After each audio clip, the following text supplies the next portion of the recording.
We are talking from 10th International Trade Show on leather, footwear machinery, shoe materials, chemicals and accessories, which is happening in Bangladesh right now. Under the banner of Leather and Footwear TALK, LEATHERTECH Bangladesh has organized this event where actually we try to know from the different industry expert about their experience, and we try to share their knowledge for our skill development. Today, our special guest is Mr. Nabeeul Islam Khan, currently who is the supply chain director of Bata Shoe Bangladesh. Welcome, Mr. Nabeeul Islam Khan. Thank you, Mr. Jamil. We know you are a quite experienced person in the supply chain arena. Will you please share regarding your journey in supply chain arena? Yeah, although I am working for more than 12 years in supply chain, I did not started my career in supply chain. I worked a major part of my career beyond supply chain, is particularly in business planning and strategic management. I was head of business planning at Novartis. But from that job and career, I developed my understanding about cross-functional processes, business blueprints. So I was part of implementing new business processes, ERP in different companies.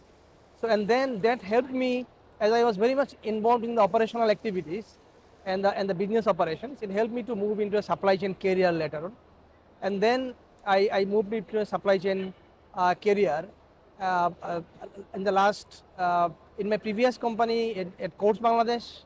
I was a supply chain director for Bangladesh, and prior to that I was supply chain director for Asia Pacific, South Asia for Everett Denison. Okay. And now I am working at Bata Shoe Bangladesh Limited as supply chain director. So, in your journey, you have passed through supply chain of different products like Everett Denison, Ports. Products are different. Currently, you're working for Bata Shoe and managing the supply chain of footwear. What is the difference of footwear supply chain with other supply? Is there any significant difference? Yeah, of course there are differences, there are similarities. Although the framework of supply chain in the process, like you plan, make, move, etc., are almost similar, but different industry has different challenges. Right. So in a way, footwear is a fascinating supply chain, because you find a perfect blend of science and art in the supply chain. How much you use art and how much you use science, it depends on the situations you are in, because on a day-to-day basis you are facing different challenges. So that makes footwear supply chain is different. Especially the footwear supply chain looks into few things, like it's on a continuous creativity. It has to address the seasonal trends, shifting seasonal seasons of the shoe market. So all these things make supply chain different from other industries. On top of that, supply chain in the footwear looks into very fast to the market, speed to the market, and also continuous creativity. So this makes the supply chain really exciting in the footwear industry. Means most of the designs of your finished goods is continuously changing, because you have to offer your customer new designs, Right. innovative products. Yeah. You have to continuously work on new designs and innovation. Right, it's the fashion industry. Fashion industry, right. And retail industry. So the fashions are changing pretty fast, right? Nobody wants to wear the same pair of shoes next year or in the next buy, right? So it's changing continuously. And to address this, supply chain in the footwear industry has to work with speed, with a lot of efficiencies, lot of innovations and creativity. That's why supply chain in footwear is different than any other industries, and it's really exciting to work in supply chain in footwear industry. Okay. Now, as you are working for footwear industry supply chain, I'd like to ask you about the opportunities, like the garment sector, which is one of the most important sector for our economy. Garment sector, we are hearing that footwear sector in Bangladesh is having that opportunity for in international market. Right. And of course, global business depends on global politics. like the Ukraine war, it has impacted many exporters. Last 6 months, we have also Bangladesh economy has experienced lots of ups and downs, especially when our reserve went down. Many of the exporters or manufacturers were struggling to open LC. How you have managed those situations, or do you see any opportunity of recent global political changes like the election of America? Is there any, whether Bangladesh is going to enjoy any advantage out of those changes? Yeah, I think your question has two parts, right? One is that there are challenges from macroeconomy or Yeah. global economy, etc. How do we manage that? And Opportunity. Second part is opportunity. second part is opportunities. Let's say the supply chain, there are two different supply chains. One is pre-pandemic COVID-19, another post-pandemic Right. COVID-19. If you see pre-pandemic COVID-19, supply chain was like was a very routine functions, Right. and it was challenged big time in that time when the supply chain was ready for routine operations. Everything is predictable, large volumes, scale of operations, things like that was very given. But when COVID-19 came in, all these thought process were severely being challenged, and a new supply chain actually has evolved. In this supply chain is ready for the unpredictable things, for things that they have nobody has thought can come in, and supply chain is getting incrementally ready. So supply chain is to manage these changing situations, what you said, right? After COVID-19, Ukraine war started, and different trade wars started between China and US. Many things are happening. So in this time, I think the most important things for supply chain is to manage the efficiency, right? To combat those challenges. So if you say about my foreign currency issues, so supply chains has developed tools, or they have developed the processes to predict better, to plan better in terms of demand planning, forecasting. So that is the way to meet the challenges, right? How do you manage funds? So supply chain is now more integrating with the finance also. It's not a standalone only in the operational side. So, and other things like that, supply chain is getting incrementally knowledgeable expertise to handle small volumes, large varieties, smaller turnaround, smaller batch sizes. So supply chain is bringing efficiency in every parts of it, and then it is managing all these situations. On top of that, like say, if you see supply chain today, supply chain is looking for alternative diversifying new sources, localizing the sources, and thinking about a lot of collaborative approach. Even previously, competitions was only as a competitor. Now supply chain is going to a framework where they will work with their competitor also in a collaborative way, so that they together sustain in their challenging situations. Now second part is opportunity. Of course, challenges gives the opportunity. Right. So challenges are there across the world, right? So there are many countries who have, because of trade restrictions or various trade disputes, the many opportunities came into Bangladesh. Previously it came for garment. There are opportunities also came from footwear, but probably we are not yet that much ready. Footwear is still an evolving sector.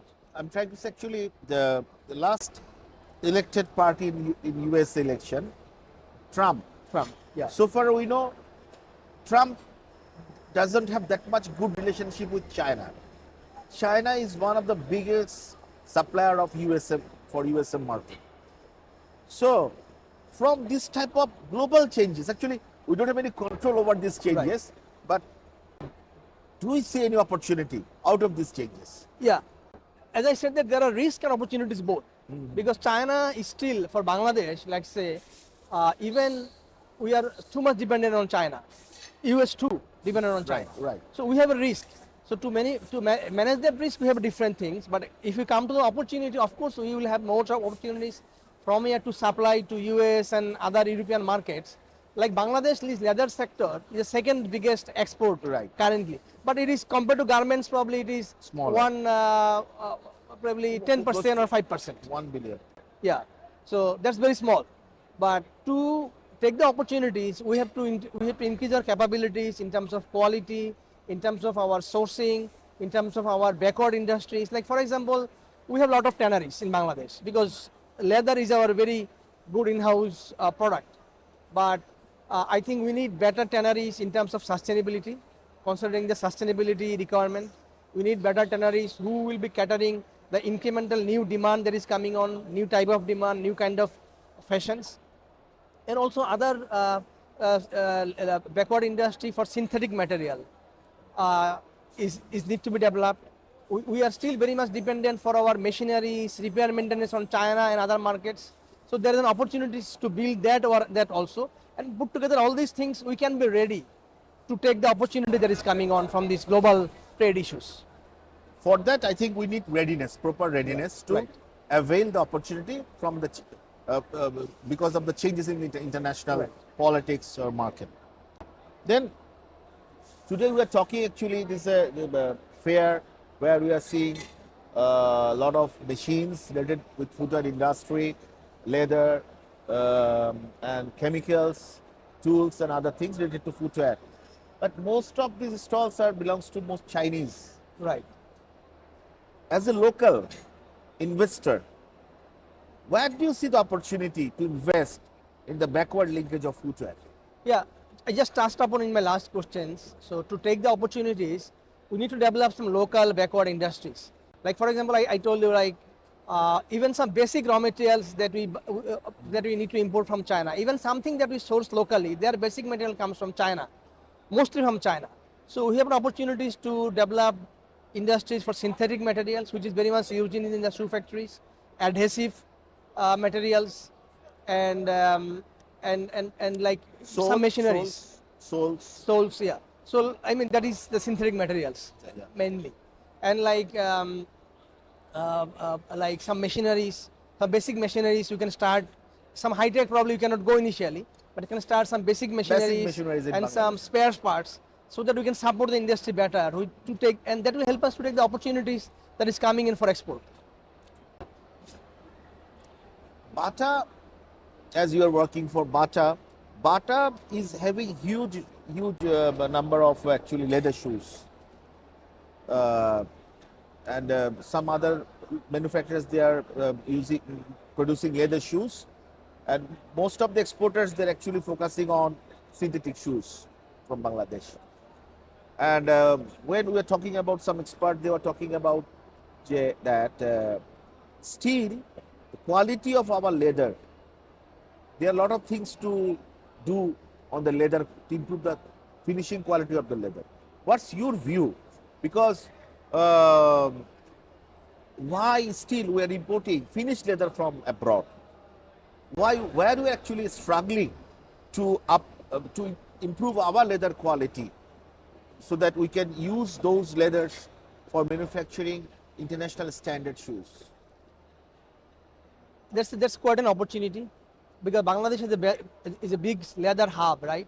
Because we slaughter too many cows and sacrificial animals during the first Eid, second Eid that we have. So it's quite a big source of leather. You are right that there are in many areas we are good. We have a good supply of leather, but of course up to beyond a certain limit, probably we are not able to produce those finishing of leathers. And that also does not only at the finishing stage, also like say the developed nations who have, or some of the nations who has this better quality of leather, their entire leather cycle is different, starting from this farming of the animals, how these animals being grown up. As from that level, I think this leather supply chain starts. So entire supply chain need to be improved to go into that level. That's an opportunity, but on a basic or the or at some level of pricing or quality of shoes, we have availability of that we can fast utilize. I think that another 10% that is there on top, which we can add in terms of quality, that can wait for some time, and by this time we will also improve our local efficiency or productivity for that. Do you think AI or technology can support our footwear industry to achieve efficiency? for the improvement of, for the development of the supply chain management of footwear, do you see opportunities for using AI or any other technology? Yeah, AI is, we are talking that AI is for future, right? Future is the AI. And fortunately, future is now. So we are in the future, right? So AI actually has a lot of opportunities and areas where it can work in supply chain. Starting from very basic things of demand planning, forecasting, up to like material traceability, material tracking, and in the warehouse. Up to that level, this AI, artificial intelligence, IoT can help, right? So uh, this also in the productivity, right? In the quality controlling, in the manufacturing process. So incrementally the machines are coming which connects to each others. So in like other sectors, this is also possible and it is coming. It is not yet there that much in footwear, uh, uh, that investment and that It requires some integration, investment as that well. integration. Yes. But there's a lot of opportunities for AI, like for any other industries, also for footwear supply chain to contribute. What, my last point, what will be your advice for the young talents who want to have their career in supply chain management? Okay. Okay, I think I would say welcome to our new generations, right? To the world where no 2 days are the same. So days are unpredictable, things are changing pretty fast, and there are new technologies coming in. We are throwing away new old processes, adapting new things. So the new generations who want to build a career in supply chain, particularly in footwear, what I said that the trends are shifting, seasonalities are shifting, new trends are coming up, evolving every other day or in every seasons. So they need to be adaptable. They need to learn new things. They need to be curious. They need to always have the um, hunger to learn new things, to take the courage, right? Because supply chain in one sense needs lots of courage, because you take lot of decisions in a day, in a week, in a month, sometimes wrong decisions, sometimes bad decisions, but you have to have that courage, and of course based on your knowledge, so that you can rightly balance that up, right? You can rightly take the risk, and so the new generation in the supply chain has to be like this. They need to be courageous, adaptable. They need to be much more analytical in their thought process, and they need to be very much proactive. Thank you very much for your valuable time. From Leather and Footwear Talk, we'd like to hand over a small souvenir. Oh, thank you very much. Thanks for your time.